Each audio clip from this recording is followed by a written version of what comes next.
Suzanne Collins dengan judul The Hunger Games jadi sebuah pergerakan revolusi saat ini 2020. Nah, di simbolnya itu kan menggerakkan 3 jari menelunjuk ke atas itu ya.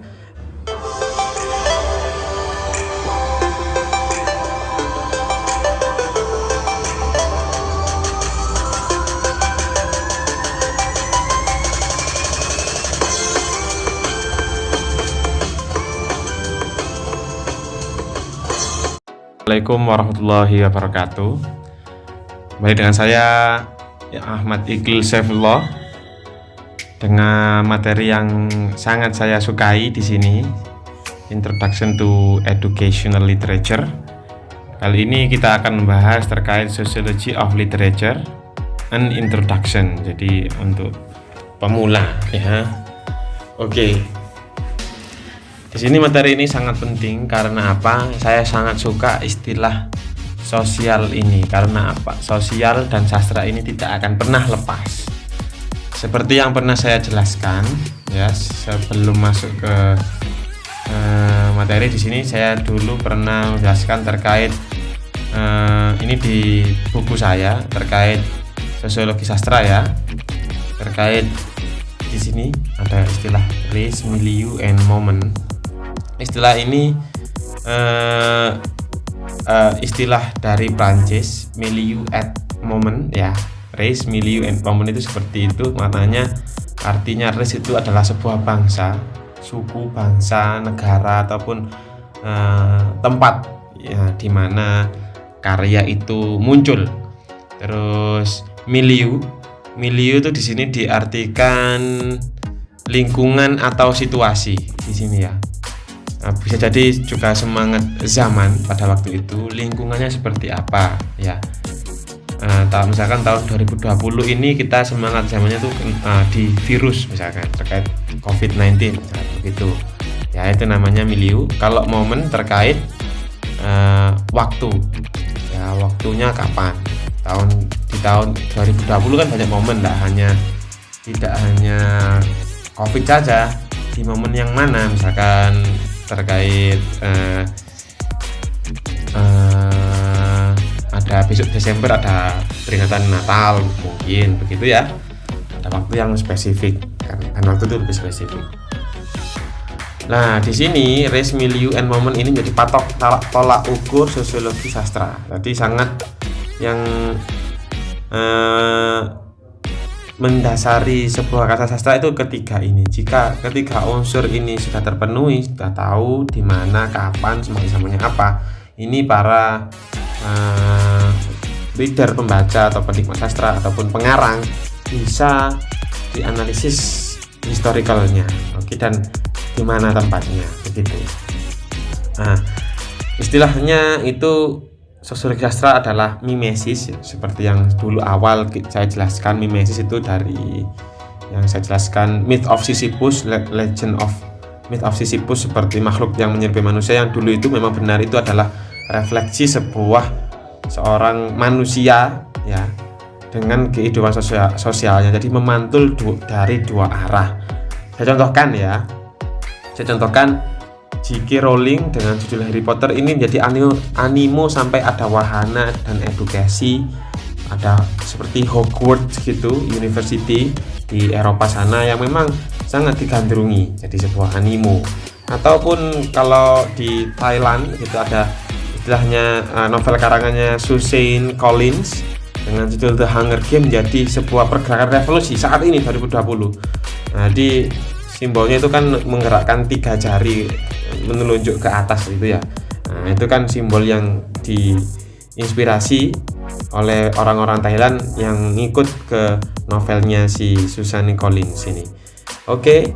Atau di Indonesia juga ada Sok Hoki ini dengan buku novel catatan seorang demonstran ya, yang merefleksikan gerakan revolusi Indonesia. Jadi ada novel yang menimbulkan animo atau masyarakat yang menginspirasi novel untuk dijadikan sebuah novel itu secara umum. Tetapi jelasnya kita lihat di sini ya. Definisi of sociology of literature is a study about human and society and the process of social interaction with it within literary works. Jadi istilahnya itu sosiologi sastra adalah sebuah studi dalam sebuah karya sastra yang berhubungan dengan sosial budaya yang mempengaruhi jalannya sebuah cerita atau karya sastra itu. Jadi ininya seperti itu. Jadi hubungan antara sosial dengan karya sastra. Sangat sederhana. Untuk definitifnya ini masih terlalu spesifik ya. Saya langsung jam ke deskriptif korelasinya. Ya sederhana. Dibagi menjadi 3 macam di sini. Deskriptif korelasinya, hubungannya. Tapi yang not normatif. Jadi yang spesifik, bukan hanya omongan opini saja, tapi realitanya ada 3. First, di sini berhubungan terkait sociology of the authors. Jadi intinya sociology of the authors ini lahirnya sebuah karya sastra ini lahir dari lingkungan atau istilahnya itu background penulis itu. Misalkan dia lingkungannya di pesantren. Biasanya jadi novelnya itu berbau-bau ala pesantren, atau ideologinya atau aktivitinya begitu mengarah ke situ biasanya, atau permasalahan yang dihadapi atau historical life-nya atau biografinya dia itu mengikut ke sastra itu. Itu yang pertama ya. Nanti saya masukkan ke kuis saya ini. Terus second, the content of literary works, the purpose of literary works, other things which implied in the literary works and link to social problem. Jadi ternyata karya sastra ya yang diciptakan itu ternyata itu ada sangkut pautnya dengan keadaan sosial.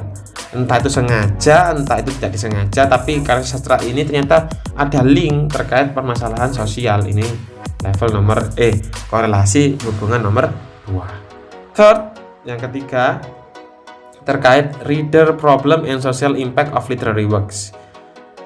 Jadi intinya terkait apa istilahnya itu, saya bacakan ya. 3 items above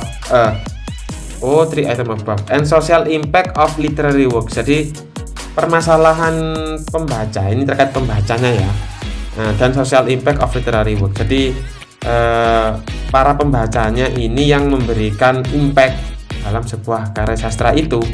Jadi tadi kan authornya, kalau ini readernya sama, tapi ini readernya. Nah di sini ketiga ini tuh berhubungan dengan sama race, milieu, and moment. Oke. Nah, kalau objek sosiologi of literature-nya itu ada social of context of the author ada sebagai mirror of society. Sudah saya jelaskan ini ya. Kalau the author ini intinya terkait tadi itu biografi si author itu sama.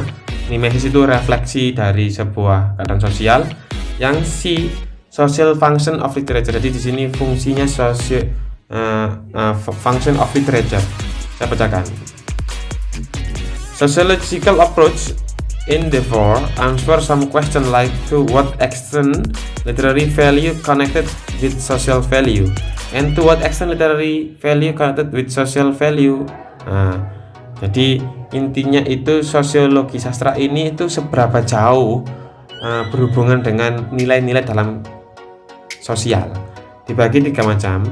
Point of view, which regard that literature has the same level with the prophet, or istilahnya itu dia itu menjadi panutan semua umat itu. Jadi karya sastra itu sangat kental ya. Nomor 2, the other point of view consider that the literature has function as the entertain only, hanya untuk hiburan saja, karena itu sangat digandrungi jadi sebuah hiburan. Nomor 3, compromistic point of view, which is described that literature teaches without comfort manner. Jadi karya sastra itu hanya fokus ke informatif saja, edukatif saja. Ada 3 itu ya fungsi sastra. Objek sastranya itu ada 3.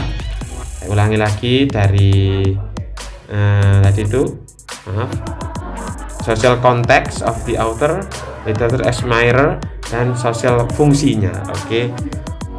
Untuk pertemuan kali ini itu yang ingin saya jelaskan. Udah teman-teman, semoga difahami, semangat untuk terus berkarya. Semoga bermanfaat. Assalamualaikum warahmatullahi wabarakatuh.